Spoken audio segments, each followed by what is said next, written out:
Assalamualaikum warahmatullahi wabarakatuh. Perkenalkan nama saya Andrian Julandri dengan NIM 607012330106. Di sini saya akan mempresentasikan atau membahas tentang tugas besar yang ditugaskan oleh dosen pengampu dengan topik pentingnya akhlak, adab, etika, dan karakter dalam kehidupan.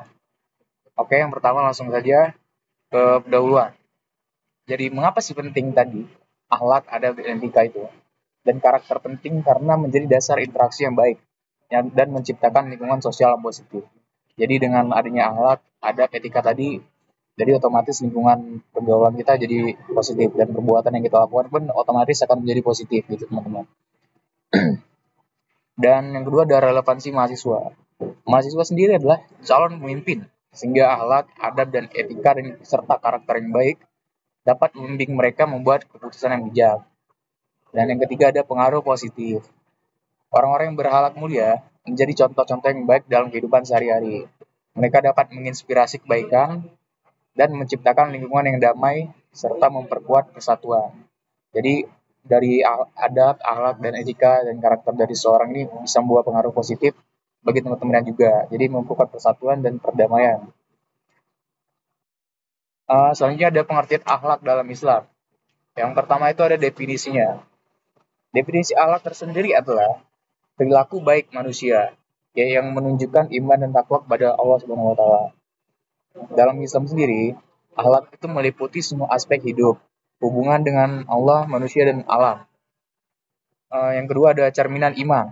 Jadi cerminan dalam iman sendiri adalah akhlak baik, yaitu hasil iman yang benar. Hasil dari ibadah ikhlas dan memahami ajaran-ajaran Islam. Iman yang kuat akan terlihat dalam akhlak mulia, seperti jujur, adil, sabar, dan pemaaf. Kemudian di sini ada contoh dari akhlak dalam Islam, yaitu contoh akhlak mulia ada dalam Al-Quran dan hadis. Ada di dalam kisah Nabi sahabat, dan tokoh teladan yang memberikan inspirasi. Rasulullah SAW adalah teladan bagi umat muslim dalam semua hal, termasuk akhlak, adab, etika, dan karakter sendiri. Jadi cermin Rasulullah ini cerminan yang paling baik di dunia ini teman-teman. Kemudian misalnya ada adab dan perannya.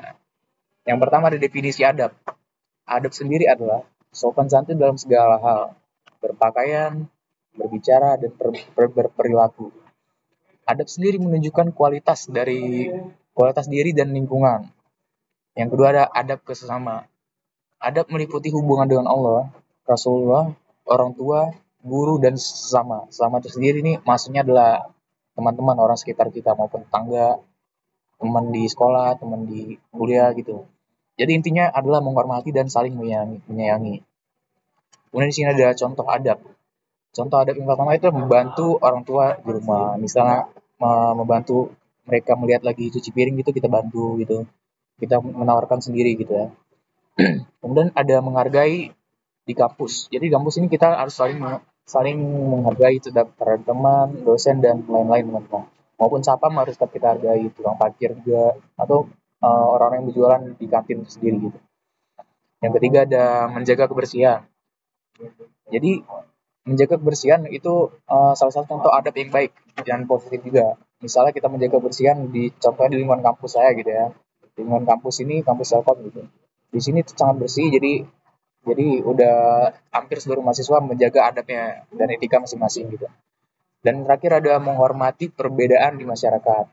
Di sini contohnya saling beda agama atau saling beda ras gitu. Jadi tidak ada namanya perbedaan. Jadi di Indonesia di sini kan sudah ada Bhinneka Tunggal Ika, walaupun berbeda-beda tapi tetap satu. Makanya itu di kampus ini pun saya memiliki banyak teman yang berbeda-beda gitu, maupun di masyarakat juga sendiri tentunya. Dan adab ini sendiri adalah akhlak yang mulia. Kemudian di sini ada etika, konsep umum dan Islam. Definisi umum yang pertama, etika adalah aturan moral yang mengatur perilaku manusia.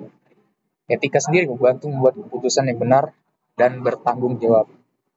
Etika dapat mempelajari yang mana yang baik dan mana yang buruk, serta kita dapat menerapkannya dalam kehidupan sehari-hari. Kemudian ada perspektif dalam Islam. Akhlak sendiri adalah dasar dari sebuah etika. Akhlak adalah perilaku yang baik sesuai Al-Quran dan Sunnah. Etika Islam mengatur hubungan dengan Allah, manusia, dan alam. Jadi tujuannya itu adalah mendapatkan ridho Allah. Gitu. Yang selanjutnya ada perbedaan. Etika umum bersifat universal, berdasarkan akal. Etika Islam berlandaskan wahyu dari Al-Quran dan hadis. Etika umum fokus pada keadilan dan kesejahteraan manusia. Etika Islam mencakup spiritualitas dan akhirat. Jadi itu tadi ada definisi umum, perspektif Islam, dan perbedaannya juga.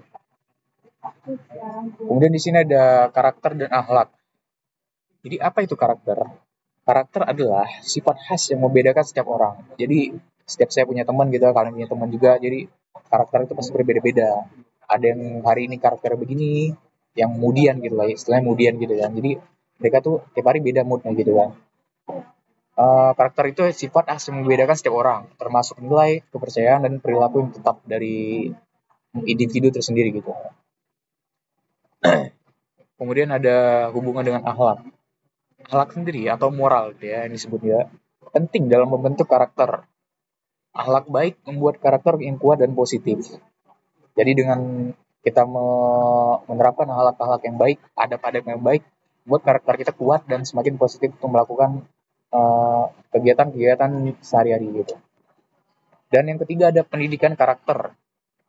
Islam sendiri sangat menekankan pendidikan karakter dari sebuah individu dengan tujuan adalah menanamkan nilai moral yang membimbing tindakan dari mereka dalam kehidupan di masyarakat gitu.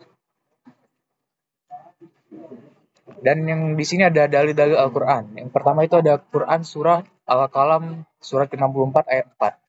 Di sini saya akan membacakan ininya, wa innaka la'ala khuluqin azim, dengan yang artinya dan sesungguhnya engkau Muhammad benar-benar berbudi pekerti yang agung.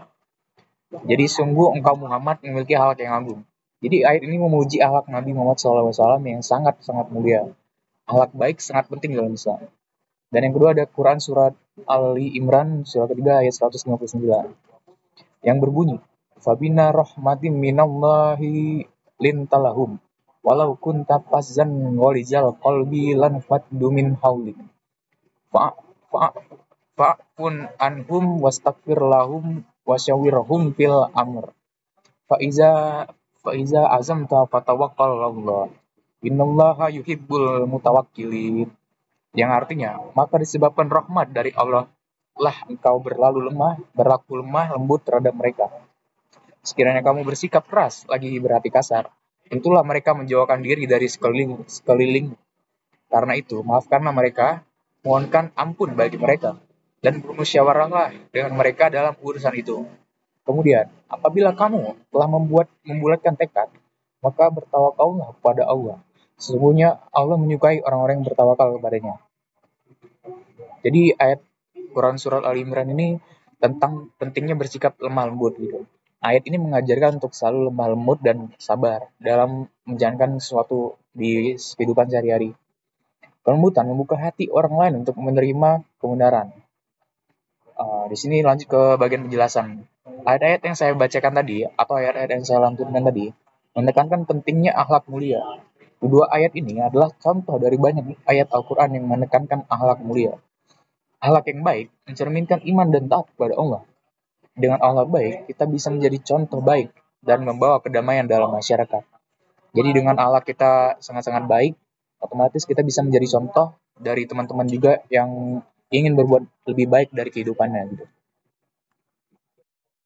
Kemudian di sini lanjut ke dalil hadis. Iman sempurna. Itu hadis tentang iman terkait dengan akhlak. Orang beriman harus mencintai saudaranya seperti mencintai diri sendiri. Jadi jangan pernah mencintai orang lain sebelum kita mencintai diri sendiri. Kenalilah diri kita sendiri terlebih dahulu, baru kita mengenal lebih dalam orang-orang lain yang ada di sekitar kita. Akhlak yang baik penting banget, penting sekali untuk iman gitu. Dan yang kedua ada senyum sedekah. Hadis senyum adalah sedekah. Di sini ada dalam hadis riwayat Tirmizi yang berbunyi tadi saya bacakan, senyum adalah sedekah. Jadi setiap kita senyum, berapa kali kita senyum sehari pasti ada sedekahnya. Berbuat baik tidak harus dengan uang. Senyum tulus membahagiakan dan mudah dilakukan. Jadi teman-teman, senyum itu sendiri sudah termasuk dalam sedekah. Jadi ketika kalian berinteraksi dengan orang, cukup dengan senyum, berkata, dan tupi dengan senyum itu sudah termasuk dalam sedekah gitu. Jadi itu salah satu kegiatan yang positif juga yang membuat diri kita semakin positif dan menghindari perbuatan-perbuatan yang tercela gitu. Dan yang ketiga ada pentingnya dalil hadis. Hadis ini penting dalam hidup. Ajarkan berbuat baik, ramah, dan menjaga hubungan baik. Ini adalah dasar masyarakat harmonis. Jadi hadis tentang dalam ilmu hidup mengajarkan ramah di masyarakat agar semakin harmonis tentunya. Dan yang terakhir ada silaturahmi. Hadis tentang menjaga hubungan baik dengan keluarga dan teman. Silaturahmi mempererat persaudaraan. Jadi dengan ada silaturahmi, otomatis teman-teman yang dulunya interaksi sedikit, jadi persaudaraannya semakin dekat gitu kan. Contohnya, habis Ramadan, tentunya ada hari kemenangan, yaitu hari Lebaran, Idul Fitri gitu kan. Jadi setiap hari Idul Fitri, otomatis orang-orang yang mudik itu bisa balik gitu. Jadi persaudaraan semakin dekat. Ya. Yang selanjutnya ada implementasi mahasiswa. Yang pertama itu implementasi di kampus. Berinteraksi baik, hormati perbedaan, membantu teman yang kesusahan, dan ciptakan suasana nyaman. Jadi di kampus juga kita harus menghormati orang-orang yang ada di kampus, dari teman, dosen, dan lain-lain. Gitu. Yang kedua ada contohnya, yaitu selesaikan masalah dengan adil dan damai. Kita harus menghindari gosip-gosip yang tidak penting dalam hidup kita. Soalnya gosip-gosip itu tidak terlalu baik buat kita bahas. Lebih baik kita bahas diri sendiri bagaimana lebih baik ke depannya gitu. Dan yang ketiga ada cara meningkatkan diri. Cara meningkatkan diri tersendiri, kita bisa mengikuti kegiatan yang positif. Contohnya mengikuti ekstrakurikuler di sekolah atau di kampus gitu kan. Kemudian jadi teladan, disiplin, jujur dan bertanggung jawab. Sampailah di sini ke kesimpulan. Dari kesimpulan yang dari pesan utama, akhlak, adab, etika dan karakter sangat penting dalam hidup. Dengan adanya empat inti tadi, membimbing kita untuk berbuat baik dan bermanfaat bagi sesama. Kemudian ajakan, jadilah pribadi yang berakhlak baik. Jadi semoga semua pribadi akan menjadi lebih baik. Sukses sejati bukan hanya soal materi, tapi juga integritas dan kontribusi. Kemudian terakhir ada harapan. Harapan saya itu masa depan yang lebih baik jika semua berakhlak mulia. Jadi jika individu berakhlak mulia, insya Allah masa depannya akan lebih baik dari hari kemarin. Kemudian mari bangun masyarakat yang beradab dan peduli demi dunia yang harmonis. Oke, mungkin sekian dari presentasi yang saya bahas terkait ada akhlak, adab, etika, dan karakter. Mungkin sekian yang dapat saya bahas. Saya akhiri. Wassalamualaikum warahmatullahi wabarakatuh.